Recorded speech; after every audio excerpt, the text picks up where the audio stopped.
அமிர்தம்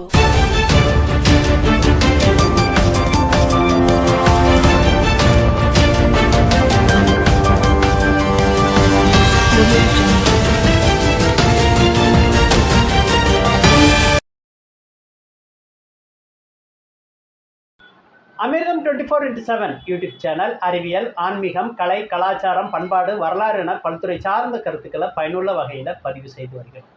அந்த வகையில் ஆஸ்திரேலியாவில் உள்ள நுண் நாடு வெளியிட்ட பணத்தாள் குறித்து அறிந்து கொள்ள இருக்கின்றோம், தெரிந்து கொள்ள இருக்கின்றோம். இது குறித்து பேசுவதற்காக நம்முடன் இணைந்திருக்கின்றார் பாலிமர் பணத்தாள்கள் சேகரிப்பாளர் இளம்பழுதி. வணக்கம் சார். வணக்கம். ஒவ்வொரு நாட்டிலையும் ஒரு அரசாங்கம், அந்த அந்த குடிமக்களை தேவையான அவங்களுக்கு நாணயம், தபால் தலை எல்லாம் வெளியிடுறாங்க. ஆனால் இந்த ஹட் ரிவர் மாகாணம் என்பது இன்றளவும் ஒரு பேசக்கூடிய ஒரு குட்டி நாடாக இருக்குது. கண்டிப்பாக இந்த நாடு அதோட பணத்தால் குறித்து எடுத்து சொல்லுங்கள். கிட்டத்தட்ட ஒரு 25 வருட காலம் இந்த பணத்தால் சேகரிப்பில் இருந்துகிட்டு இருக்கேன் சார். நான் என் கையில் தவழக்கூடிய இந்த ஹட் ரிவர் மாகாணத்தினுடைய பணத்தால் சேகரிக்கின்ற பொழுது, என் கைக்கு இருக்கின்ற பொழுது ஒரு ஆச்சரியப்படத்தக்க ஒரு விஷயமாக எனக்கு பட்டது. உலகத்தில் சிறிய நாடுகள் எத்தனையோ இருக்குது.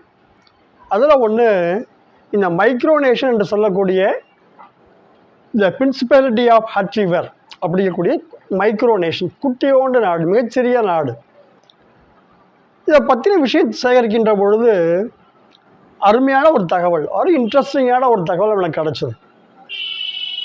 இதில் லெனார்ட் கேஸ்லி அப்படிங்கிற ஒரு மிகச்சிறந்த ஒரு விவசாயி, செல்வந்தர், மிகப்பெரிய செல்வந்தர். அந்த மேற்கு ஆஸ்திரேலியாவில் கிட்டத்தட்ட ஒரு 10,000 ஏக்கர் நிலம் கொண்ட ஒரு நிலச்சுவந்தார்னே நம்ம சொல்லலாம். நம்ம பேச்சு வழக்கில் நிலச்சுவந்தார் அப்படிங்கிற மாதிரி. அப்போ 1970 அங்கே மேற்கு ஆஸ்திரேலியாவில் என்ன பண்ணுறாங்க, ஒரு சட்டம் கொண்டுட்டு வராங்க. அந்த சட்டத்தில் இவருடைய முக்கியமான பயிரே என்ன அந்த நாட்டில் அப்படின்னா கோதுமை. அப்போ 100 ஏக்கரில் விளைவிக்கக்கூடிய கோதுமையை தான் நாங்கள் எடுத்துப்போம், அரசாங்கம் எடுத்துக்கோம், மீதியை நாங்கள் எடுத்துக்க மாட்டோம் அப்படின்னு அரசாங்கம் முடிவு பண்ணி ஒரு வீட் பில் அப்படின்னு சொல்லிட்டு ஒரு பில்லை கொண்டுட்டு வராங்க. இவருக்கு 10,000 ஏக்கர், அவருடைய முக்கியமான தொழிலே விவசாயம்தான். அப்போ இந்த 100 ஏக்கருக்கு மேலே உள்ள பயிர் செய்த அவ்வளோ கோதுமை வேஸ்ட் ஆகிடுமே, அப்போ நம்ம என்ன பண்ணுறது அப்படின்னு சொல்லிட்டு அந்த மாகாணத்தை எதிர்த்து கேஸ் போடுறாரு. அந்த கேஸ் போட்டும் அந்த மாகாணத்தை எதிர்த்து ஒன்றும் இவரால் பண்ண முடியல, தனிப்பட்ட ஒரு நபரால் ஒன்றும் பண்ண முடியல.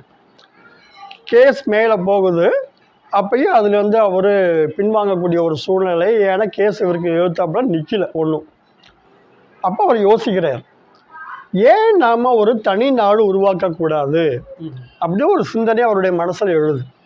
அப்போ ஐக்கிய நாட்டு சபையினுடைய லா என்ன சொல்லுது அப்படிங்கிறத இவர் பார்க்குறார்.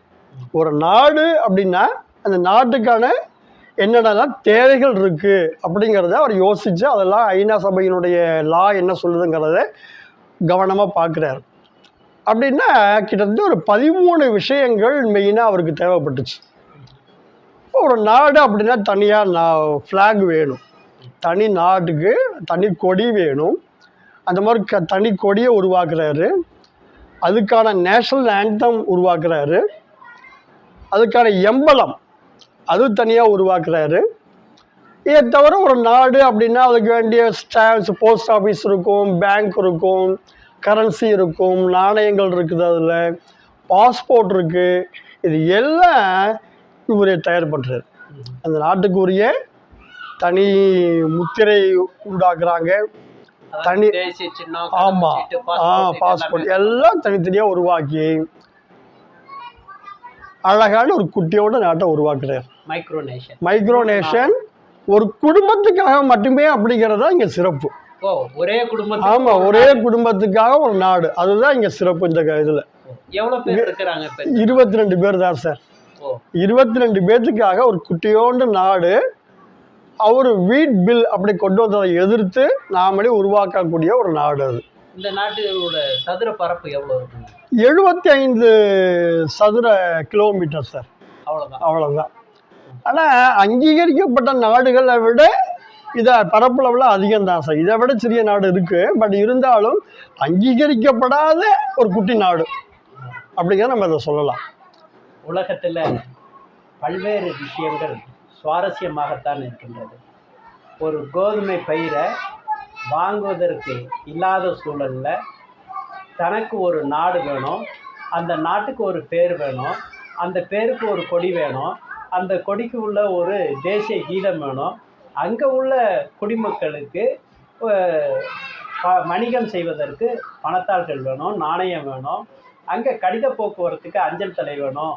அப்படிங்கிற விஷயத்த ஒரு குடும்பத்துக்காக உருவாக்கிய இந்த ஹட் ரிவர் மாகாணம் ஒரு அங்கீகரிக்கப்படாத ஐக்கிய நாட்டு சபையில் அங்கீகரிக்கப்படாத நாடாக இருந்தாலும் இதோட கதையும் வரலாறும் சுவாரஸ்யமாகத்தான் இருக்கின்றது. அதில் சார் கிட்டத்தட்ட 21 ஏப்ரல் 1970 இதை மைக்ரோனேஷனை ஆரம்பிக்கிறார் சார். ஓஹோ. ஆரம்பிச்சு அவங்க இருக்கக்கூடிய பாப்புலேஷன் அப்படின்னு சொன்னால் 23 பேர் தான் நான் சொன்னேன். ஆனால் ஃப்ளோட்டிங் பாப்புலேஷன் ஒரு வருஷத்துக்கு 20,000 40,000 பேர் அங்கே வரக்கூடிய ஒரு டூரிசம் சென்டராக அவர் மாற்றிக்கிட்டார். ரொம்ப பிங்க் லேக் அப்படின்னு சொல்லக்கூடிய ஒரு அழகான லேக் அங்கே இருக்குது. மக்கள்லாம் வந்து போகக்கூடிய டூரிசம் பிளேஸாக அது இருந்திருக்கு. அதனால தான் அவங்க ஒரு 50 ஆண்டு காலம் இதை ஒரு தனித்துவமான ஒரு குட்டி நாடாக அவங்க வந்து செயல்படுத்திக்கிட்டு இருந்துருக்குறாங்க. ஆனால் என்ன ஒரு சுச்சுவேஷன் வந்துருச்சு பாருங்களேன். இந்த பேண்டமிக் பீரியட் வந்தது இல்லை, கொரோனா பீரியடு. அந்த பீரியடில் அவங்க 2019 அவர் வந்து அந்த பிரின்ஸ் லெனோர்டோ கேன்ஸ்லி அப்படிங்கிறவர் வயது மூப்பின் காலமாக இறக்குறார். ஆனால் இறக்கிறதுக்கு முன்னாடியே அவருடைய பையனை அடுத்த இளவரசராக அறிவிச்சிடுறார். அவர் பேர் கிரெமே அப்படின்னு சொல்லிட்டு அவருடைய அந்த நபரை அனௌன்ஸ் பண்ணதுக்கப்புறம் இவர் 2013 பிப்ரவரி 2019 அவருடைய இறப்பு நடக்குது சார். ஆனால் அவங்க கிட்டத்தட்ட எத்தனை வருஷம் ஆச்சு பாருங்க. 49 ஆண்டு காலம் அவர் வந்து தனி குட்டி நாடாக அவர் நிர்வகித்து வந்துட்டு இருந்தார். அவருடைய 23 பேர்த்துக்கு அந்த நாட்டினுடைய ஒவ்வொரு பிரிவு, நீ வந்து ஃபைனான்ஸ் மினிஸ்டராரு, நீ பேங்கை பார்த்துக்க, அப்படி ஒவ்வொரு பிரிவாக பிரித்து கொடுத்து பொறுப்பை கொடுத்து நடத்திக்கிட்டு இருந்தாலும் இந்த ஒரு வருட காலம் அவர் பையனால் அடுத்த இளவரசரால் தொடர்ந்து நடத்த முடியாத ஒரு சூழ்நிலை ஆயிடுச்சு. கடைசியாக என்ன ஆயிடுச்சு, 3 ஆகஸ்ட் 2020 மீண்டும் அவங்க ஆஸ்திரேலியாவுடைய இணையறதுக்கான ஒரு சுச்சுவேஷன் கொண்டு வந்து விட்டுருச்சு. அந்த பேண்டமிக் பீரியடு தான் ரொம்ப முக்கியமாக சொல்லணும் நம்ம அவங்களுக்கு. ஏன் நிறைய நிறைய கடன் வந்துருச்சு அவங்களுக்கு. வேறு வழி இல்லாமல் திரும்பவும் தன்னுடைய தாய்நாட்டான அங்கே ஆஸ்திரேலியாவிலேயே நாட்டை வந்து இணைக்கிறத அறிவிப்பு பண்ணி அந்த 2020 இணைச்சிக்கிட்டாங்க சார். அதை காலச்சக்கரம் உருண்டோடு கொண்டு தான் இருக்கின்றது. இந்த உலகத்தில் பல டெட் கண்ட்ரி லிஸ்ட்டில் இந்த ஹட் ரிவர் மாகாணமும் இணைந்திருக்கிறது. இதில் ஒரு சுவாரஸ்யமான தகவலாகத்தான் இருக்கின்றது. ஒரு குடும்பம் ஒரு நாடு என்று நம்ம பார்க்கையில் இந்த ஹட் ரிவர் மாகாணம் ஒரு சுவாரஸ்யமான தகவலாகத்தான் இருக்கின்றது. இதே போல் நல்ல பல பயனுள்ள தகவலை அறிந்து கொள்ள, தெரிந்து கொள்ள, புரிந்து கொள்ள அமிர்தம் 24x7 யூடியூப் சேனலை சப்ஸ்கிரைப் பண்ணுங்கள், பெல் பட்டன் கிளிக் பண்ணுங்கள், ஆல் பட்டன் கிளிக் பண்ணுங்கள். ஒவ்வொரு பதிவையும் லைக் பண்ணி ஷேர் பண்ணுங்கள். ஹட் ரிவர் மாகாணம், அதாவது டெட் கண்ட்ரி லிஸ்ட்டில் இடம்பெற்றிருக்கக்கூடிய ஹட் ரிவர் மாகாணம் குறித்து எடுத்துரைத்த பாலிமர் பணத்தாள் சேகரிப்பாளர் இளம்பழுதியுடன் விஜயகுமார்.